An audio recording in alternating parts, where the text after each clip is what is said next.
Kids, today we're going to talk about a serious topic. I haven't done a real serious video in a while, but this one's important. And the topic is what I call outlook depression.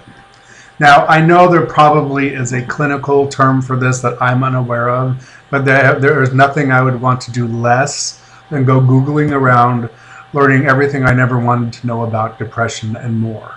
So I'm just going to use my own term. Since I suffer from depression, this is how I label this particular type. And depression comes in many different forms, from very mild bouts that are brought about by external forces. Let's say the sudden death of a friend or a loved one can put you into a depressed mood, or being stood up for a date or something like that. You can get some form of depression that's externally controlled, but those are very mild and very rare. Unless, of course, your life's a train wreck, in which case you should be doing something about that. On the other hand, depression, as most people that suffer from it know, have nothing to do with external forces. Yet people that don't have depression always try to shove something like, you shouldn't feel that way, you have no right to feel that way, you have no reason to feel that way, your life is doing fine, blah, blah, blah.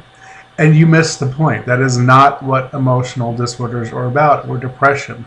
It doesn't mean that anything is wrong in your life. It means there's a chemical going on in your brain that's causing you to feel this way. And it has various forms, and it takes various severities. For example, my official diagnosis is morbid depression. You can't get much worse than morbid depression. It affects me on a lot of different levels, and I have very acute phases which almost look like bipolar disorder, where suddenly I just become paralyzed with depression. For example, the last couple of days I've been having that paralyzing depression where I'll lay in bed almost 20 hours a day and just have no will to get up or do anything unless I absolutely have to. They don't last long. It's painful. Physically, it's painful. There's this feeling you get in your head, along with pains in your body, and you just wish it would go away. So all you want to do is sleep until the chemicals flush through your system. Now, when you go through these things for a long period of time, and other types of serious acute depressions or long-term dull depressions, you get what I call, and I've talked to a lot of other depression sufferers, which was what I call outlook depression. And this is just this depression of it's like standing on top of a mountain and seeing your whole life as peaks and valleys. Like, I always think of it like this, and this is very personal to me, but I always think of it like this. This is Ranger Station off Highway 19 in Southern California, on the way from San Bernardino to Crestline, or Lake Arrowhead, and there's this big ranger station on top of the mountain, and it's got these big things that look like loudspeakers, like somebody was saying, "Hey, be careful, there's a fire." But of course, that's not what they're for. But that's what they look like, or big ears listening for fires, or I don't know, squirrels screaming, whatever. And I always think of it like an outlook. It's an outlook where you can see you can see the mountain and the valleys and the lakes and the whole surrounding area, as long as it's not foggy or smoggy. You can see everything. It's a great outlook. Now, outlook depression is much the same way, as far as you can see your whole life ahead of you, and you know that there's going to be these valleys and mountains and disruptions in your life due to your depression. And it starts to weigh, it's kind of aggregate, and it starts to weigh more heavily on you the longer you have to suffer through this. Now, many people get to the point, and I got to this point years ago, where you think to yourself, it's just, I know this is going to happen. It's happened before. It's going to happen again. Now, in my case, I didn't have big bouts of depression. I would have occasional small, just normal bouts of depression. At about a year ago, the doctors decided to play hamster, like lab rat with me, and now I get these really extreme bouts of depression, which are just morbid, frankly. And it started with stress.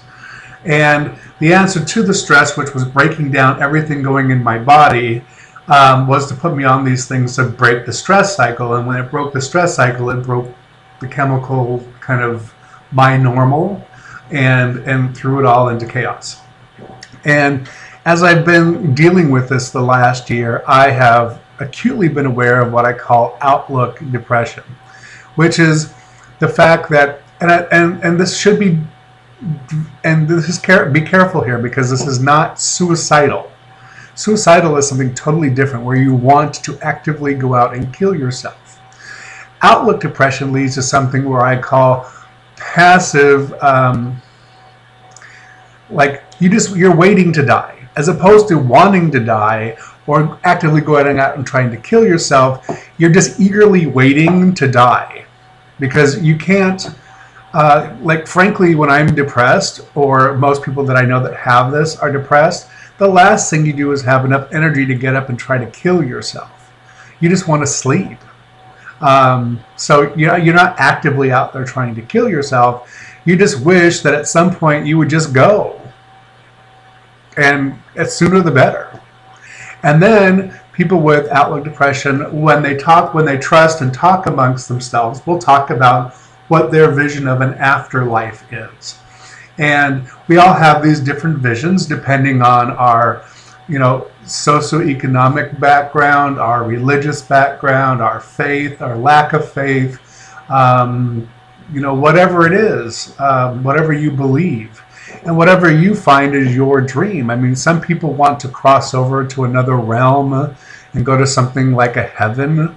Some people want to, cross over and learn something new and go off into a new galaxy. Others want to reincarnate as quickly as possible, or want to take some time off and then reincarnate. Some people, like myself, for example, I just want the agony to go away so I can stay on this plane and be a ghost and haunt the hell out of folks, because that's just what I want to do. I just want to be a pain in the ass. Afterlife. There's just nothing I would enjoy more than playing jokes on people and scaring the crap out of folks and being on TV as the world's most famous ghost. But that doesn't mean I'm going to run out and make myself a ghost. I don't have the desire to kill myself. I just think that's bad karma, and it's not something that I personally want to do. But I do know that every time I go through these depression cycles, like I'm coming out of one right now. So the chemicals are just almost finished flushing out of my body, and I thought while I was still feeling it, I would try to share it with you. It makes the outlook depression, the acute depression, or the morbid depression I have been going through, is the little glands that squeeze and they make your body feel like shit, and you want to sleep all the time, and it's painful, and there's no reason for it. So there's no hugging it away or kissing it away or exercising it away or eating it away or doing anything. It's just a matter of time. It takes so many hours for these chemicals to get flushed through your body, through your liver and kidneys and stuff, to get out of your body so you can get back to something resembling normal. But every time you have one of these episodes, it makes your outlook depression stronger. So it's cumulative. And it just makes your resolve to want to die even stronger. And some people eventually succumb to that. Some people are lucky enough to just get to pass over, either intentionally or unintentionally. And others just sit and endure it and make the best out of it. So there is hope. You can make the best out of it. And some people do get lucky and get to go. I guess it all depends. It's a roll of the dice like everything else in life. But outlook depression is serious, and it should be considered separate from the other types of depression, because the other types of depression come and go, but outlook depression is cumulative. And that should always be understood by those with depression. It becomes cumulative. No matter what you do, you can't unaccumulate all the many times you've had an acute bout of depression. So keep an eye on that as a separate issue, and that will help you deal with all your depression and all different levels of your depression. I hope this helps somebody. That breakthrough certainly kind of helped me separate what was going on in my life. So have a great day, everybody.